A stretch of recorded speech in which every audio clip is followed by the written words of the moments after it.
Irmãos, nesse espírito de louvor e de adoração, eu convido você a abrir a palavra de Deus no livro dos Salmos. Nós leremos a uma só voz o Salmo 146.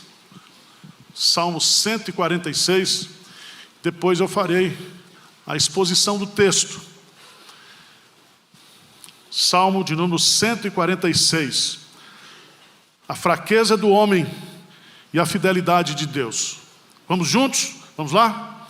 Aleluia! Louva, ó minha alma, ao Senhor. Louvarei ao Senhor durante a minha vida.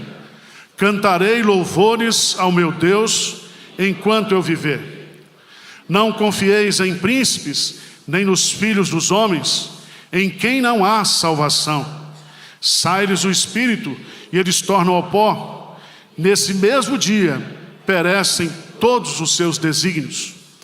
Bem-aventurado aquele que tem o Deus de Jacó por seu auxílio, cuja esperança está no Senhor seu Deus, que fez os céus e a terra, o mar e tudo que neles há, e mantém para sempre a sua fidelidade, que faz justiça aos oprimidos e dá pão aos que têm fome. O Senhor liberta os encarcerados. O Senhor abre os olhos aos cegos, levanta os abatidos. O Senhor ama os justos. O Senhor guarda o peregrino, ampara o órfão e a viúva, porém transtorna o caminho dos ímpios. O Senhor reina para sempre. O teu Deus, ó Sião, reina de geração em geração. Aleluia. Amém. Louvarei ao Senhor para sempre. É o tema da mensagem. Adoração não faz parte da vida cristã. Adoração é a vida do cristão.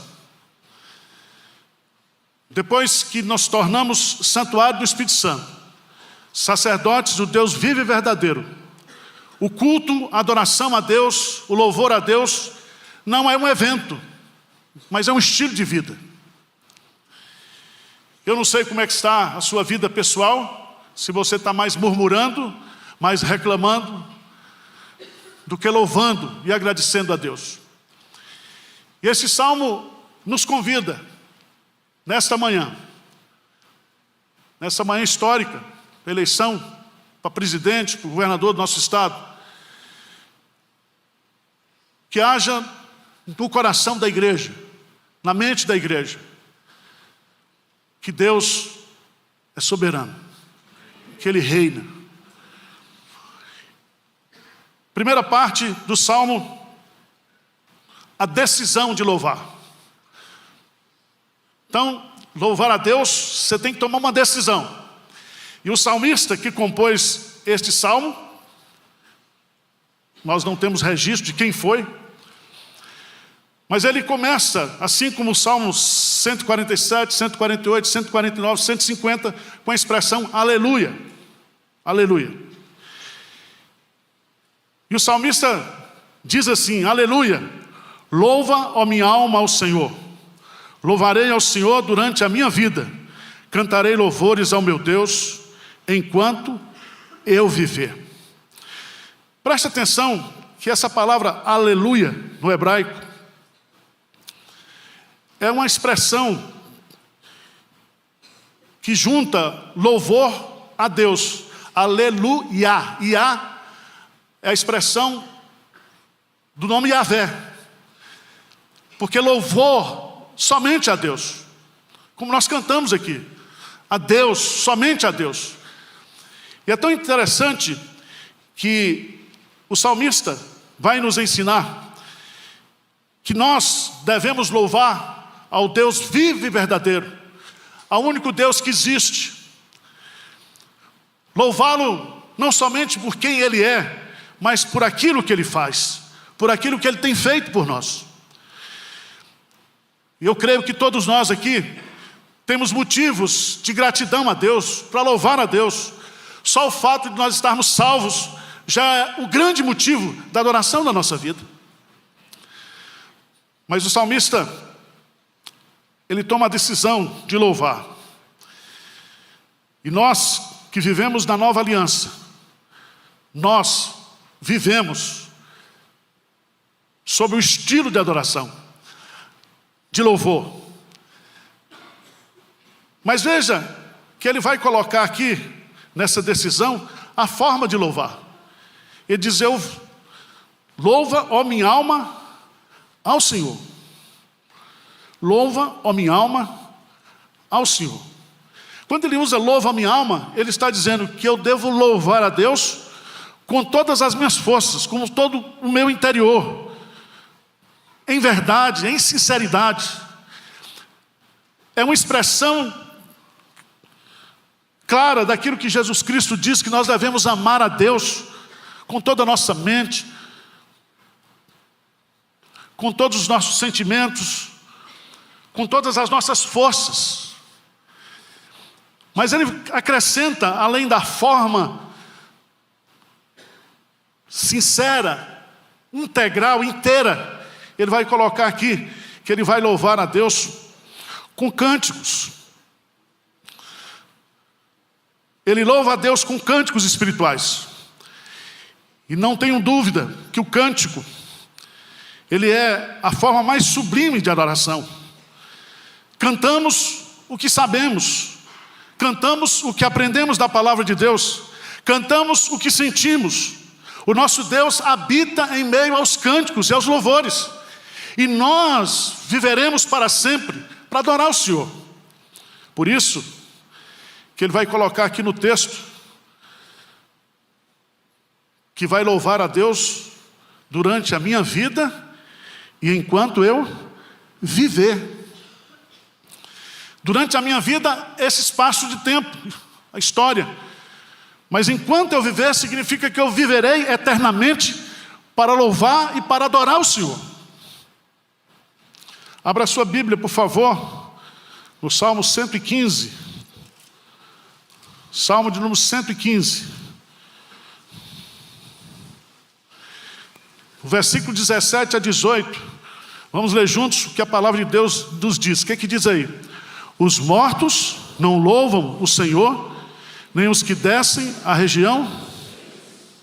Nós, porém, bendiremos o Senhor desde agora e para sempre. Significa que uma vez adorador para sempre. Os mortos não. O nosso Deus não é Deus de mortos, diz Jesus, é o Deus dos vivos. E na presença de Deus, agora no céu, há anjos que estão cantando e louvando e adorando ininterruptamente na sua presença. Por isso que o salmista toma essa decisão. Toma essa decisão, que eu e você precisamos tomar também. A decisão de viver uma vida de louvor, de adoração, de gratidão a Deus. Amém? A segunda verdade que o Salmo nos ensina é o perigo, o erro de nós confiarmos em pessoas, em homens. Veja no versículo 3 e 4, vamos ler juntos, o que é que diz? Não confieis em príncipes, nem nos filhos dos homens, em quem não há, sai-lhes o espírito, e eles tornam ao pó. Nesse mesmo dia perecem todos os seus desígnios. A nação de Israel, o povo de Israel, estava iludido com acordos internacionais com outros povos, com outras nações, com outros reis. E Deus está dizendo: olha, vocês estão equivocados. Aí há um mandamento, há uma proibição. Não confieis em príncipes, nem nos filhos dos homens. Irmãos, quem muda a nossa vida, quem muda a nossa história, quem muda o nosso país é Deus. Então nós temos que confiar em Deus. É Deus que faz tudo, é Deus que dirige tudo, é Deus que põe e tira governantes, é Deus que abre oportunidades, é Deus que manda bênçãos do céu para a nossa nação.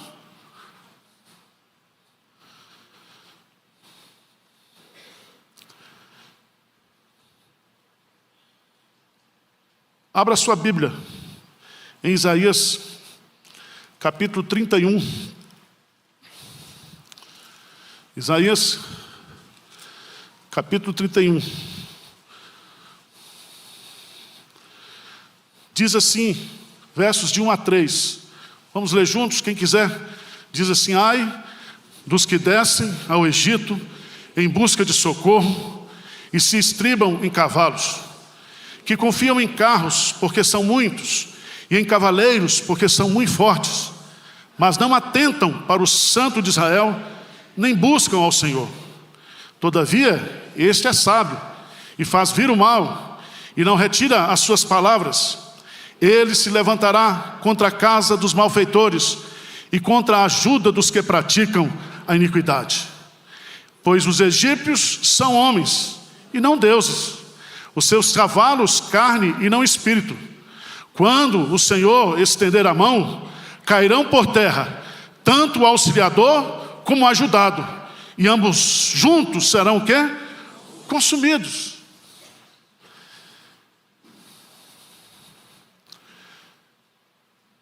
Mas por que Deus proíbe? Ele vai colocar duas razões. Primeiro, nós não devemos confiar em príncipes nem filhos dos homens, porque eles são incompetentes, em quem não há salvação.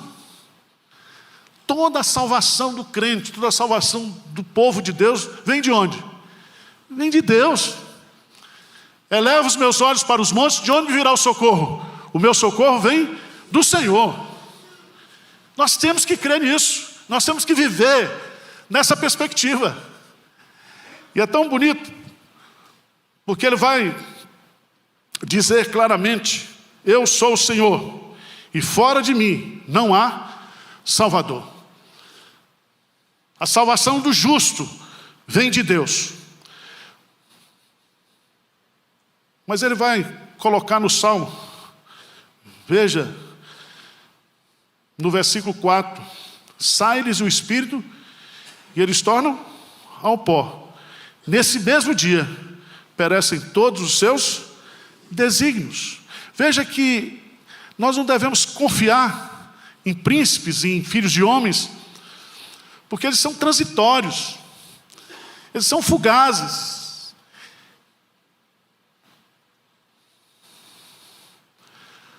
A palavra homem aqui, a palavra Adão, no hebraico, significa terra, pó. Todos os seus desígnios caem por terra, porque eles vão se tornar pó. Mas o conselho do Senhor, os desígnios do Senhor, permanecem para sempre.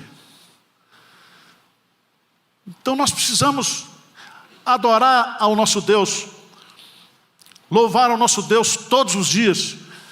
Louvaremos o Senhor para sempre. E nós não podemos colocar como nosso objeto de confiança homens e príncipes dos homens. É Deus que deve ser o nosso objeto de culto, de adoração e de louvor. E é tão importante isso,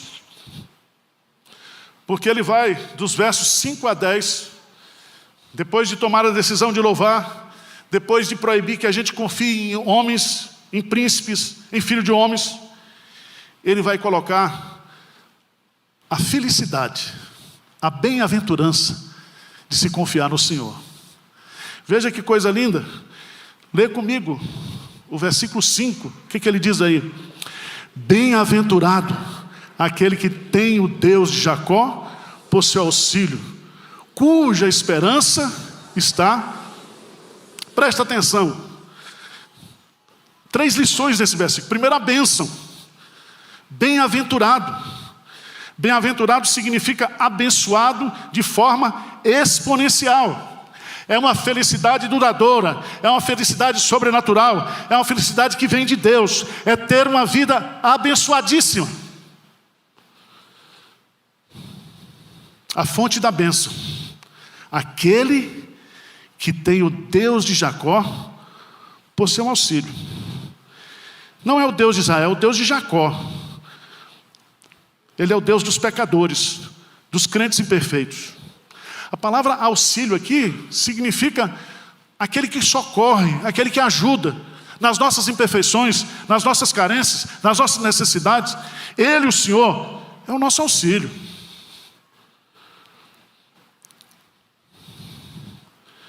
Mas a apropriação dessa bênção diz assim: cuja esperança está no Senhor, seu Deus. Jeremias, por favor, Jeremias capítulo 17.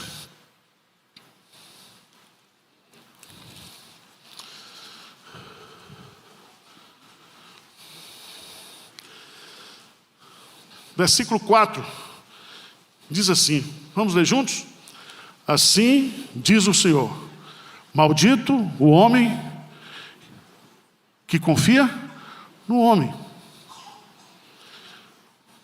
No Jeremias 17, 5, é o 4. O que diz aí? Assim por ti mesmo te privarás da tua herança que te dei, e far-te-ei servir aos teus inimigos na terra, que não conheces, porque o fogo que acendeste da minha ira arderá para sempre. Veja o versículo 5. Assim diz o Senhor: maldito o homem que confia no homem, faz da carne mortal o seu braço e aparta o seu coração do Senhor. Versículo 7, bem forte, o que diz? Bendito o homem que confia no Senhor e cuja esperança é o Senhor. O Senhor é a nossa esperança. Esperança não é expectativa, esperança é o Deus mesmo, Ele é a nossa esperança, o agir dEle. Se você quiser entender bem isso, vai lá para Jeremias capítulo 14, versículo 8. E eu quero dizer para você que na Bíblia, a palavra esperança aparece cerca de 140 vezes, e metade, a esperança está na pessoa de Deus. Ela é personalizada.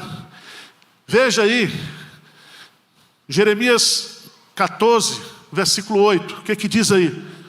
Ó esperança e redentor seu no tempo da angústia, por que serias como estrangeiro na terra e como viandante que se desvia para passar a noite? Então veja bem, ó esperança de Israel. Nós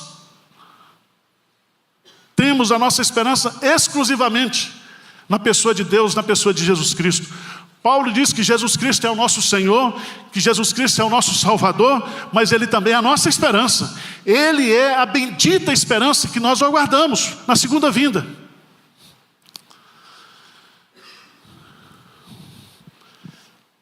O salmista, depois de falar da felicidade, da bem-aventurança de ter Deus como a nossa esperança, ele vai apresentar aquilo que Deus é e faz graciosamente por nós.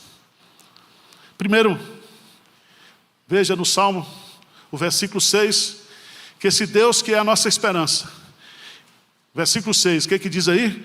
Que fez os céus e a terra, o mar e tudo o que neles há, e mantém para sempre a sua fidelidade. Então veja bem, o Deus que nós confiamos, o Deus que é a nossa esperança, Ele é o Criador de todas as coisas. Tudo que existe, tudo que sobrevive, tudo que respira, deve louvar ao Senhor, porque a nossa respiração, a nossa existência está em Deus. Nele vivemos, nos movemos e existimos. Segundo lugar, mantém para sempre a sua fidelidade, como nós cantamos aqui. Esse atributo da fidelidade de Deus revela que Ele não muda em seu ser, em seu caráter, em sua palavra, em seus planos, em suas promessas. Ele é fiel e continuará sendo fiel desde agora e para sempre. Ele não muda, Ele não altera, Ele não tem falta de humor, Ele não tem amnésia. Ele é constante, fiel, verdadeiro, presente na nossa vida. Devemos confiar em Deus, porque o Senhor defende a causa dos necessitados. Diz aí que faz justiça aos oprimidos, dá pão aos que têm fome. Deus é o juiz de toda a terra. A esperança do necessitado jamais se frustrará. Veja, por favor, no Salmo 9. Salmo 9, dá um pulinho lá.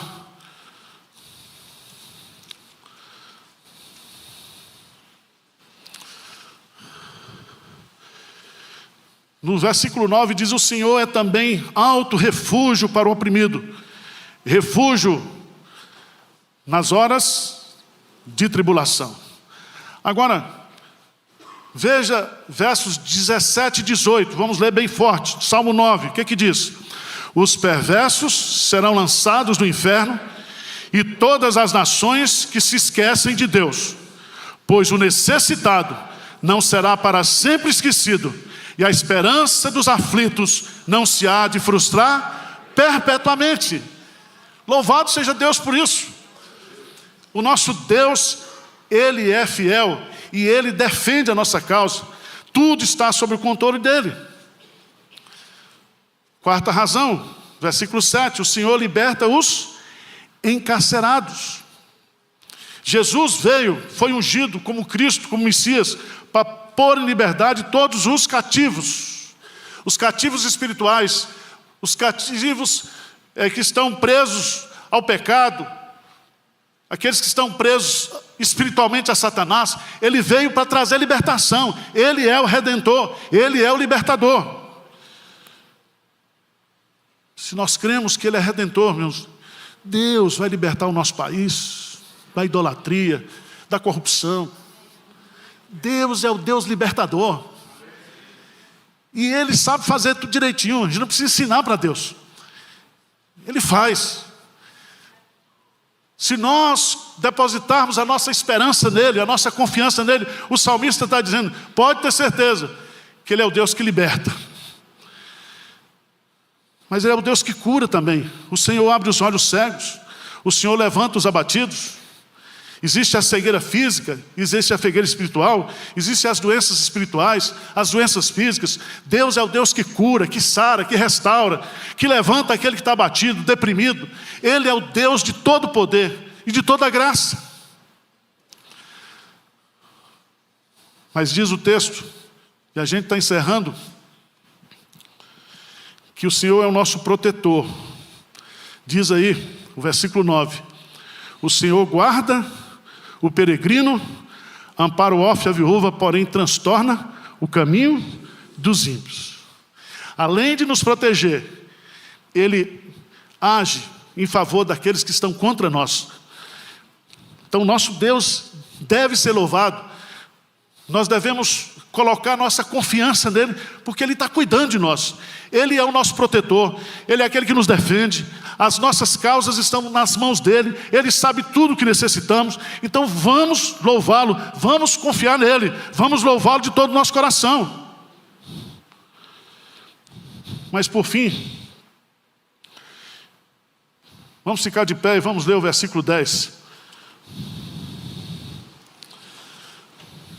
O salmista, para fechar a poesia, ele vai concluir com o versículo 10. E eu queria que você lesse comigo bem forte. O que é que diz aí? O Senhor reina, o teu Deus, ó Sião, reina de geração em geração. Aleluia. O Senhor reina, reina soberanamente, de geração em geração. Não há situação, não há tempo na história que Ele deixou de reinar. Por isso que o salmista no Salmo 90 diz: Senhor, Tu tens sido o nosso refúgio de geração em geração. Antes que o mundo existisse, Tu já eras Deus. Então, vamos louvá-lo, vamos adorá-lo.